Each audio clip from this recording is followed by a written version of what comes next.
Ghana's political atmosphere seems so charged. A storm is brewing in Parliament. A lawyer and political figure has done what many only whisper about.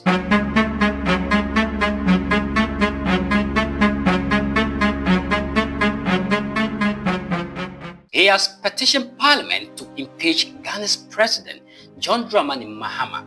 His name, Wayoe Ghanamannti, the 2024 running mate of the Convention People's Party.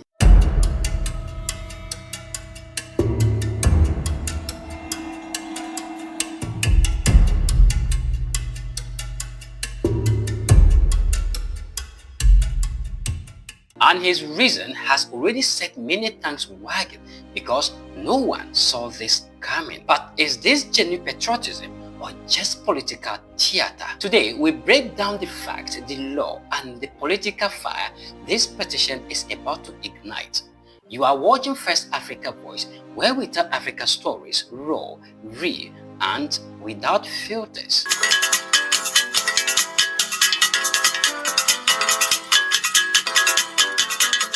Ladies and gentlemen, welcome to the channel. My name is Paul Lingua. Now, let's dive into the story and break it down together. On October 18, 2025, in a live TV discussion on Joy Prime, Ghanaian lawyer and politician Wayoe Ghanamannti dropped a bombshell. He has officially filed a petition in Parliament to begin impeachment proceedings against President John Dramani Mahama under Article 69 of Ghana's constitution. But what exactly does Article 69 say? And can it really bring down a sitting president? Article 69 is one of the most powerful tools in Ghana's constitution.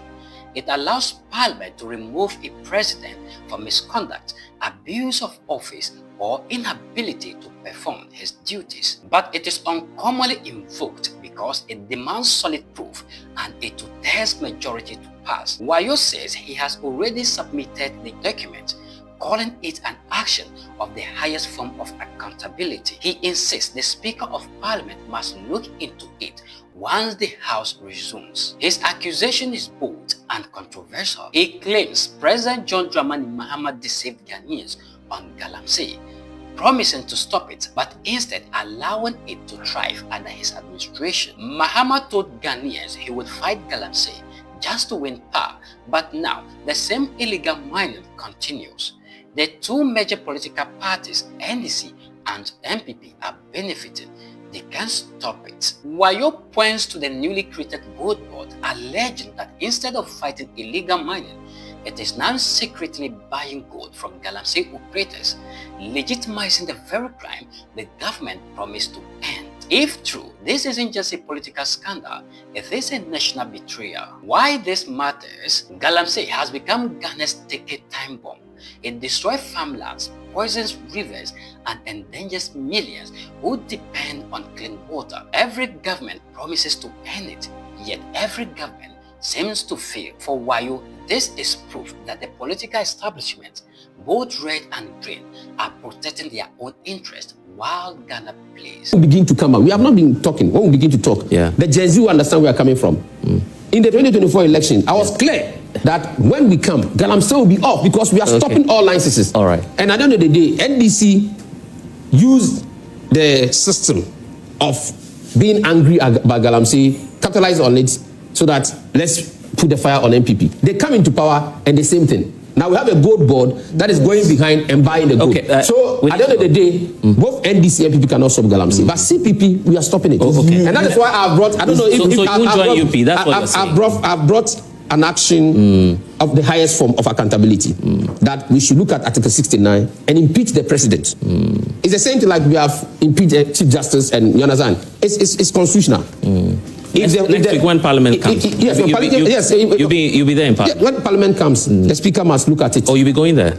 No, I've already submitted this. We will look at it. So CPP must not be construed to be a smaller party for UP and the rest to think that you are coming around to. In fact, if they come and join us, if Alan brings his crowd, it will show that we are going back to Kwame Nkrumah and we are going to revive Kwame Nkrumah. But can one man with a petition take down a sitting president? So inside Parliament, can Mahama be impeached? Impeaching a president isn't a simple political move.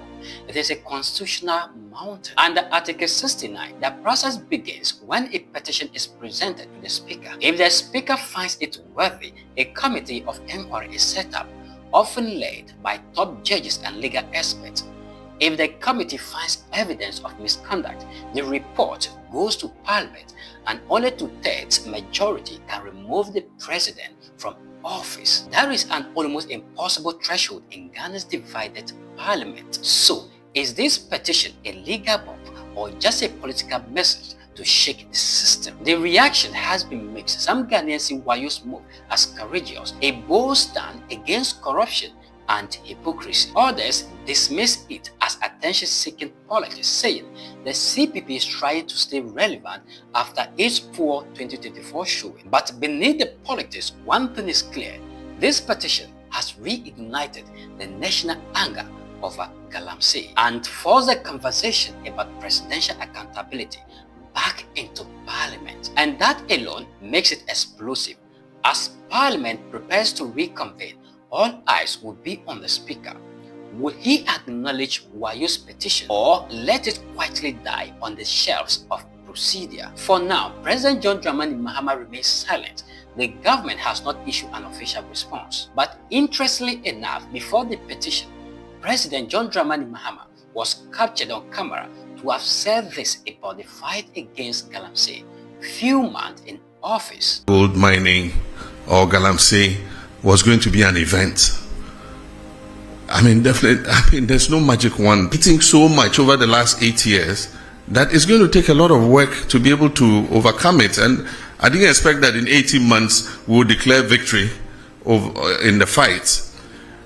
As the livelihoods of about 4 million Ghanaians is on small-scale mining.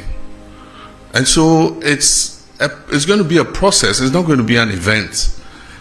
But we will not give up. We have a determination to get on top of it. The Gold Board was introduced as part of reforms. And if the Gold Board was not introduced, I mean, those who were taking the profits from the small-scale mining sector were the foreign traders who were taking that money away. In 6 months, we have exported over $6 billion. About $4 billion of that money was going to go into the private or foreign traders. And so the first thing is you shut the stable door so that the horse doesn't escape, which is what we've done. So if it's from illegal sources, it's from legal sources. At least it's our land that is being destroyed. So let us get the benefit of it instead of foreign traders. So that's the first thing. But if you go and read the Gold Board law, it has a requirement for tracking and tracing. And as I speak, the Gold Board is working with an organization to put on a track and trace system. And so they're going to see those who have legitimate license requirements so that they can assist them in responsible mining, so that we can buy that gold off them. Once we do tracking and tracing, it's in our interest, because then we can export under LBMA and we'll get more profit from exporting under LBMA.